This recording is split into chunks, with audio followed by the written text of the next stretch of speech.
Ubisoft isn't exactly very beloved nowadays, but if you go way back to 2015, well, things weren't that different. Facing backlash after Watch Dogs and Assassin's Creed Unity in 2014, the company entered the new year with something to prove. However, say what you will about the company, it was willing to experiment and try new things. Namely, For Honor. Announced at E3 2015, For Honor would venture into a genre that the company had remained relatively unknown for: fighting games. It featured 3 factions: the Iron Legion, the Warborn, and the Dawn Empire, fighting for supremacy. The concept was straightforward, simply asking, what would happen if knights, Vikings, and samurai battled it out?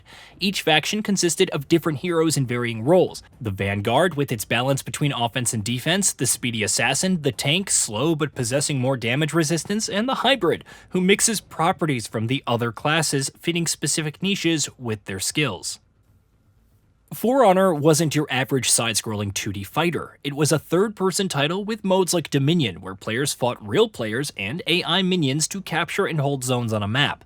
When engaging in battle against another player, or equivalent AI opponents, the art of battle would begin, with the perspectives changing. Opponents could reposition their weapons to block, parry, and attack while observing each other for their next moves. You could accidentally hit teammates during fights, grab or shove opponents, and even take advantage of the environmental hazards.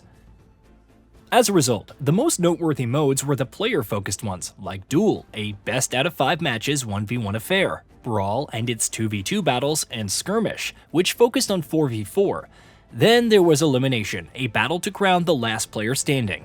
Sure, there was a campaign to explain why these factions were at war, but it ultimately prepared players for multiplayer.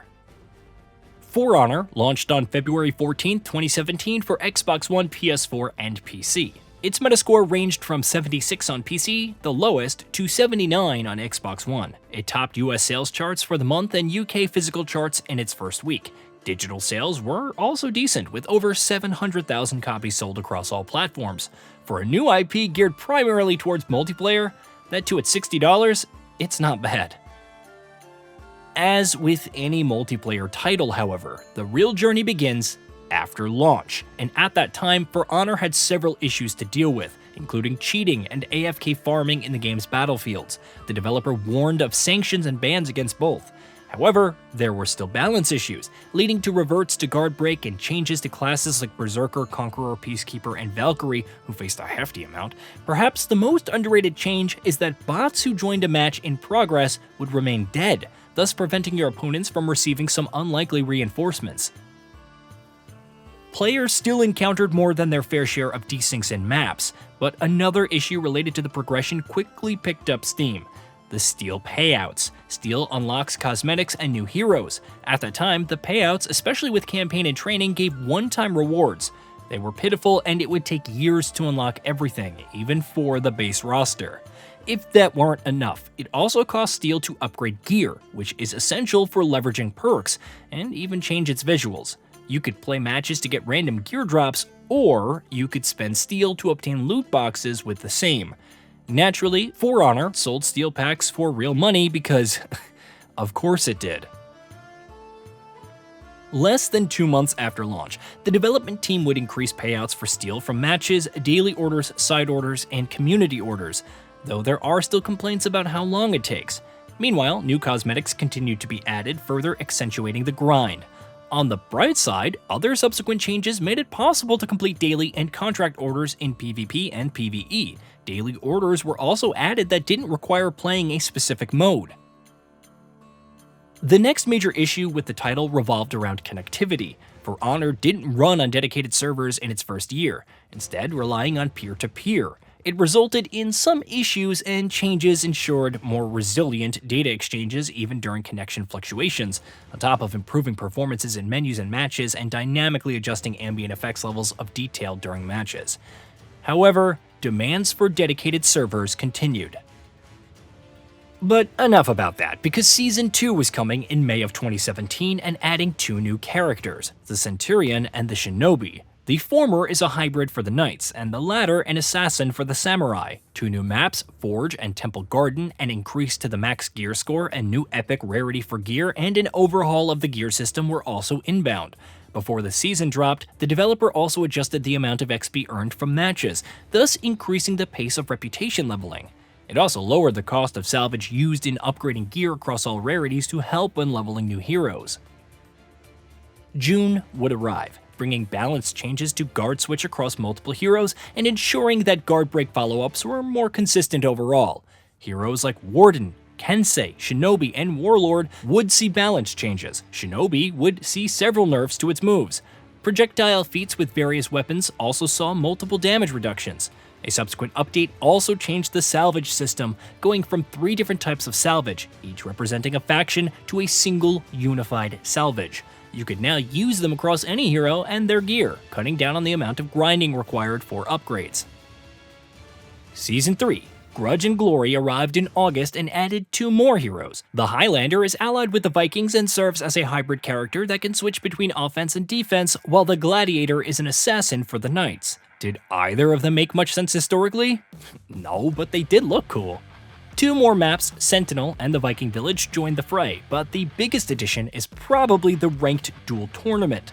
Though launching in beta form, it allowed players to participate in 1v1 matches with qualifiers and playoffs, affecting their ranking in the process. Balance-wise, revenge attacks saw some buffs, while chip damage increased across the board, turning blocking into a riskier affair than before, which was a good thing. Season 4, Order and Havoc went live in November, bringing 2 more heroes, the Bleed-focused Shaman and the quick-moving Aramusha, and 2 new maps, the Gauntlet and Marker Town. It also introduced a new core game mode, Tribute. It encompassed 4v4 matches with players obtaining offerings by fair means or otherwise, and ultimately defeating the opposing team. There were a vast number of balance changes, reworked feats, and a whopping 5 new weapon visuals and 2 new armor variation visuals for every hero before Season 4, not counting the swath of cosmetics for the Shaman and Aramusha. In February of 2018, For Honor celebrated its first year on the market, and thus took a different approach with Season 5, Age of Wolves. Instead of adding new heroes, it focused on quality of life updates and new features. Dedicated servers finally arrived, arriving first on PC and then on consoles. There were also reworks of existing heroes like Kensei, Berserker, and Conqueror, alongside changes to parrying to make it less threatening. March of 2018 also saw the game taking a page out of Rainbow Six Siege's playbook with a starter edition, available for just $14.99. It offered everything from the base game, but only 6 playable heroes. The rest could be unlocked by spending steel. 8,000 for launch characters and 15,000 for those released in seasons. And yes, those steel packs are still being sold for real money. At least the in-game steel earnings went up. Another good decision in April of 2018 was to add a new training area, where players could face off against any hero as an AI opponent, configure their moves and difficulty, and fight it out. You could also view the timing of parries and counter guard breaks, turn gear stats on or off, and even view the damage and stamina costs of every move. It's almost unbelievable that For Honor did all of this as a free update in 2018. That's not including the trials for learning different mechanics in various scenarios or the 3 new maps for training that were also added to Brawl and Duel modes. With Season 6, Heroes March, 2 more heroes, Peacekeeper and Orochi, saw reworks while a new map, Beachhead, was added. On top of the usual bug fixes and improvements, it also updated the change-look function in a great way. Depending on the rarity of your gear, you could apply any visual unlocked of the same rarity or below without having to keep that armor in your inventory, helping with inventory space issues significantly. Not all patches were strictly focused on balance or new content. In June of 2018, the developer team added a departed player, adding him as a raider bot that could pop up during games. Of course, this was in addition to a new range of bug fixes and adjustments to side dodge and revenge shield, but it was a nice gesture. 2 months later, Season 7, Storm and Fury arrived, providing reworks to 2 more base roster fighters, Valkyrie and Warden. It also added 2 new divisions to the rankings, Master and Grandmaster, with the top 100 players of the former falling into the latter. All heroes also received 2 new weapon visuals, while max reputation went from level 50 to 60, awarding a new outfit. At this point, For Honor was actually on somewhat of a roll. For Honor did what seemed like the next logical thing, announcing an expansion. Marching Fire was unique for many reasons, including introducing the game's first new faction in the Wu Lin. consisting of the Nuxia, the Shaolin, the Tiandi, and the Jiangjun. It also added an arcade mode with random enemies, modifiers, and objectives with co-op support. Breach Mode, a new 4v4 attack and defense mode, coincided with its release but was made available for free alongside 3 new maps. The update also changed how gear stats worked. They were replaced by perks which could be activated by reaching 600 points for it on any gear, and there were even perk combinations to activate depending on their rarity.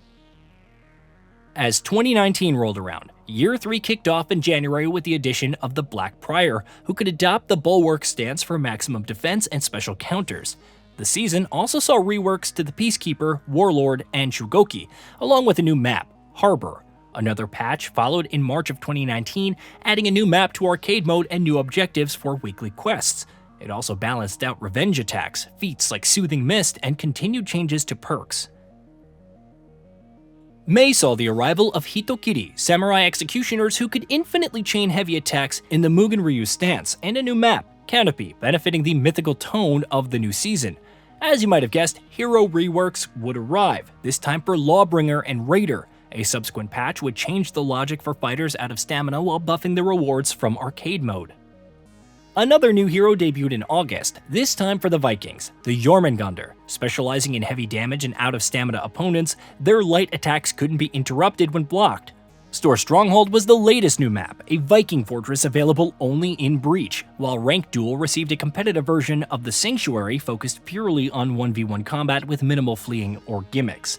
The update also saw escaping and roll distance standardized across the board while capping forward and backward strafing in combat. The final season of the year introduced a new hero in Zun Hu, who chained together dodge attacks and possessed unlockable finishers. Qiang Pass was the latest map, but most notable is that forthcoming materials and embossing could be unlocked with Steel. Season 12 also finally added a spectator mode, albeit in beta form, and updated the user interface. Year 4 began in February of 2020 and marked a peculiar occasion for the title, a ceasefire, at least in the lore. There were the usual bug fixes, spectator improvements, balance changes, general improvements, and whatnot, but otherwise, the Truce of Wyverndale saw the addition of new armor and weapons. The base roster and Year 3 heroes received new armor variations. The Wu Lin received brand new armor, and each hero had a new rare weapon set. Then the next season, Tyranny saw the addition of the Warmonger, part of the same faction as Astrea, the campaign's antagonists. Wielding a two-handed flamberge, they specialized in corruption, bleed damage, and pressuring their foes. New armor and weapons also arrived, while the Centurion received several changes.